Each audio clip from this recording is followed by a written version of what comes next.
Ayan. Ayan mga boss, ready na yung tinapay nila pang merienda. Tubig tinapay. Ito, nauna nang kumain si Brown. Ayan. Kaya na si Brown, buntis. Kailan kaya manganganak to? Ayan. Dami niyang pagkain, may tinapay pa dyan. At hanapin ko lang yung family white kung nasan na naman sila. Wala sila rito. Ayan. Kaya ka lang dyan ha. At hanapin ko lang yung mga kulit. Ayan mga boss, kain lang siya. At pinauna ko na siya para hindi sila magrambulan mamaya. At hanapin ko lang sila doon. Doon kung nandun sila sa may damuhan.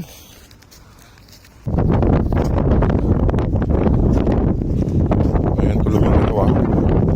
Si Milky at saka si Sleepy.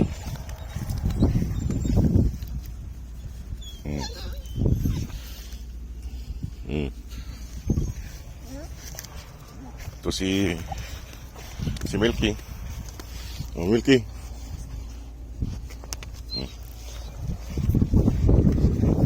At hanapin ko lang, wala na naman dito sa Ivory tsaka si Mamadug. Hanapin ko lang sa kabila. Kung nandun man sila sa kabila, wala na naman. Laging wala si Mamadug tsaka si Ivory. Kapapalik lang eh.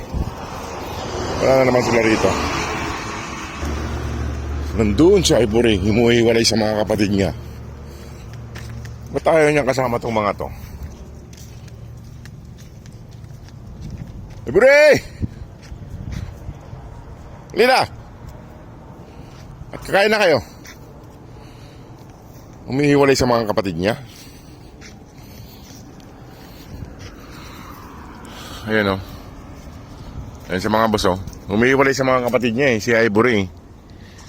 Bilis, bilis! Ayan siya. Ayan. Huwag kang hihiwalay sa mga kapatid mo. Halina, halina. Kain na kayo. Ayan mga boss. Parang hirap maglakad si Ivory mga boss. Parang may tama yung hita niya dun sa likuran. Ano kaya nangyari dito? Siguro sa kakagala niya.